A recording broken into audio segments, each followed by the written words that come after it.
Alright.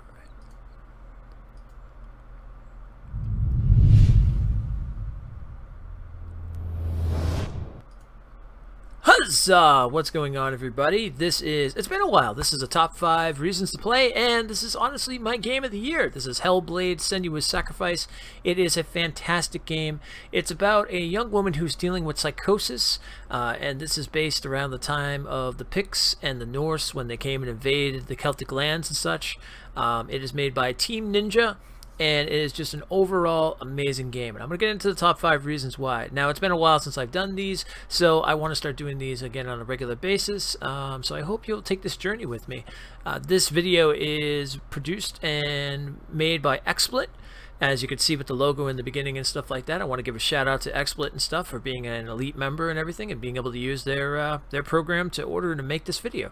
So let's get into it. This is the top 5 reasons for Hellblade, Senua's Sacrifice. We're going to start right off the bat. This is number 1. Number 1 is the look and feel of the game itself. It is an absolute beautiful game. This is on the PS4 and the PC, and it is just amazing. The whole game is done in an in-game engine. Even the cutscenes, they have a little bit of live action, like this actor right here. Beautiful voice acting, by the way, too, but we'll get into that when we get into one of the other reasons. And everything just flows so well. The game itself is just so incredible looking. If you love games that just really, when you walk in, you feel so atmospheric, you feel like it's really grabbing you and bringing you in because it looks so good, then this right here is without a doubt one of those games to do. Like kind of like back when, like with Last of Us and things of that nature, it just blows away the mind stuff. This is on PC, by the way, too, if I did not state that. And that is the my first reason. Let's go to number 2. Number 2 is the puzzles. The puzzles in this game are actually really well done. They're based around a lot of the lore, which is finding runes, and that's Norse runes and whatnot. And they're done in kind of a way that just, it fits with the environment so well. You have to look around and find the runes within the environment itself and try to piece them together, and when you see them, then you focus on them, and it sets off the next path for the other rune, or opens the door, or something of that nature and stuff.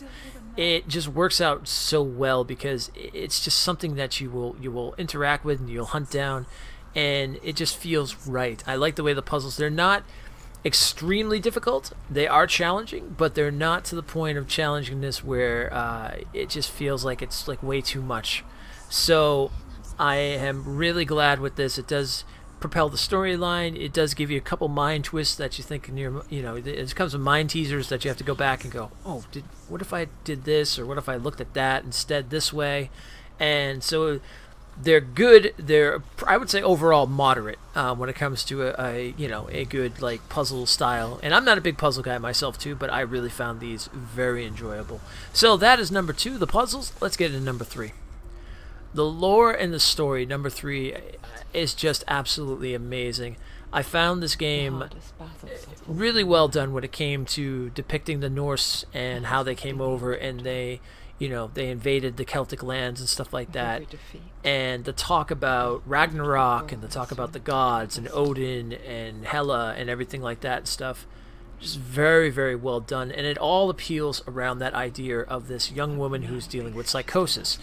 Psychosis is basically hearing voices in your head, depicting that there's a bigger story out there that other people don't realize, seeing illusions and such in your mind and in your eye and through your eye and stuff like that. So it all worked itself very, very well. The entire feel of this game, and it's not a long game. I mean, you could pretty much, I think, play it between 6 to 9 hours, give or take, depending on how fast you're playing and how long you're taking, like, to look around and stuff.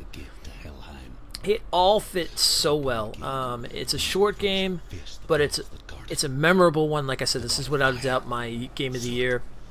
The voice acting, so amazing. Everything just fit in so good, and the combat doesn't feel like it's just thrown in there or anything. It feels meaty. It's fantastic. It's absolutely fantastic. And then let's get into number 4. Music and atmosphere. Music in this game, without a doubt, was so perfect. Unfortunately, I cannot remember the name of the band or the people that were doing the music for this, but they had a very Norse feel, a lot of like tribal drums, a lot of just sounds.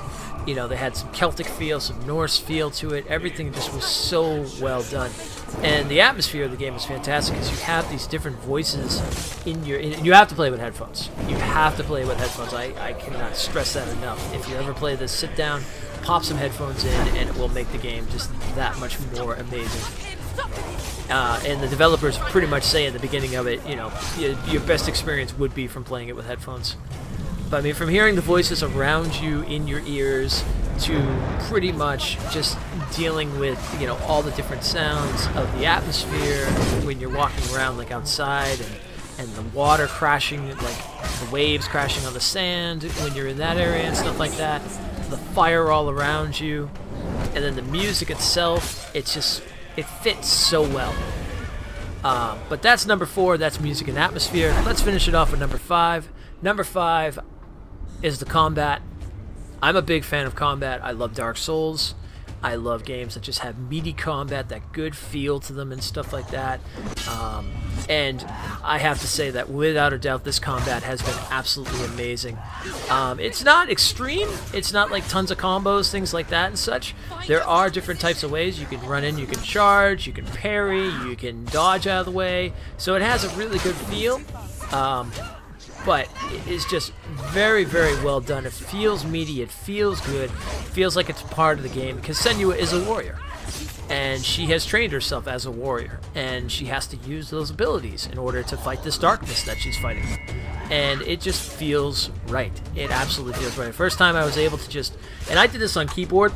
You can do this with, controller and everything like that, or a gamepad. And, even just using the keyboard and mouse, worked out perfectly.